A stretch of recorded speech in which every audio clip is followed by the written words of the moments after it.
안녕하십니까. 오늘은 그 오창 맨홀 사건 다들 기억하시죠? 이 사건에 대해서 이야기 좀 같이 해보겠습니다. 여러분은 그 이 매듭이 자살자의 솜씨라고 보십니까? 2010년 2월 충북 오창의 차가운 빗줄기 속에서 발견된 한 남자, 꽁꽁 묶인 손과 기이한 매듭, 그리고 현장에 남겨진 이해할 수 없는 흔적들이 있었죠. 경찰은 자살이라 결론 지었지만 제 시선은 그 너머를 향하고 있습니다. 여러분의 생각은, 여러분의 시선은 어디를 향하고 있는지 궁금합니다. 죽음은 말이 없지만 현장은 비명을 지르고 있었습니다. 신정동 엽기토끼 사건이 우리에게 날것의 공포를 보여주었다면 오늘 다룰 이 사건은 아주 정교하게 기획된 연극과도 같다고 생각합니다. 누군가 치밀하게 설계한 이 무대 위에서 한 남자는 마지막 숨을 거두었습니다.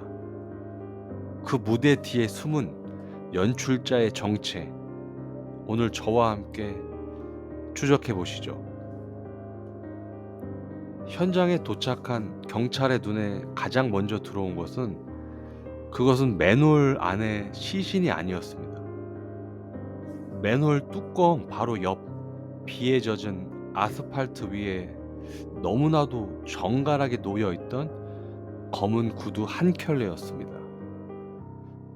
자살하러 들어가는 사람이 구두를 벗어 정리한다? 그것도 차가 지나다니는 도로 위에서 말입니다. 이것은 자살자의 마지막 예의가 아닙니다. 이것은 범인이 남긴 표식입니다. 시그니처입니다. 자, 여기 사람이 죽었으니 와서 보라는 오만한 범인의 선언이죠. 빗속에서도 흐트러지지 않은 그 구두의 위치, 그것은 누군가의 인위적인 손길이 닿았다는 가장 확실한 증거입니다. 여기서부터 경찰의 자살 프레임은 무너지기 시작합니다. 시신을 꺼내어 확인했을 때 현장의 분위기는 더욱 귀개해졌습니다. 손은 등 뒤로 꺾여 케이블 타이로 단단히 결박되어 있었고 목에도 역시 타이가 조여져 있었습니다. 경찰은 주장합니다. 입으로 타이 끝을 물고 손을 넣으면 스스로 묶는 것이 가능하다고. 가능할 수 있습니다. 이론상으로 이렇게 말씀하시는 것들은 가능합니다.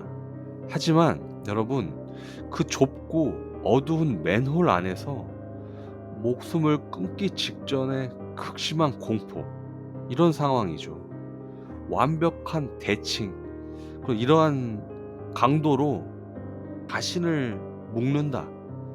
이것은 이론상의 가능성이라고 생각하고요. 인간의 본능과는 정면으로 배치됩니다. 더욱 결정적인 것은 옷깃의 타액입니다.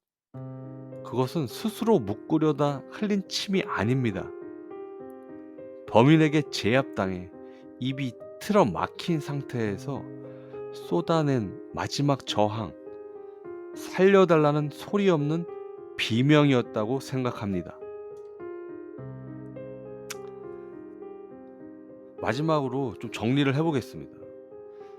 피해자가 스스로 맨홀에 들어가 목을 맸다면 누가 그 무거운 뚜껑을 밖에서 닫고 그 위에 돌까지 올려두었을까요? 죽은 자는 뚜껑을 닫을 수 없습니다.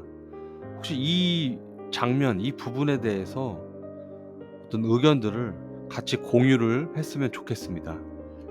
경찰은 이 모든 모순을 특이한 자살로 결론 지었지만 제 시선으로 본 진실은 단 하나입니다. 이 사건은 완벽을 꿈꿨던 범인의 서툰 연극이었다 생각합니다. 진실은 맨홀 깊은 곳에 묻히지 않습니다. 지금까지 황의 시선이었습니다.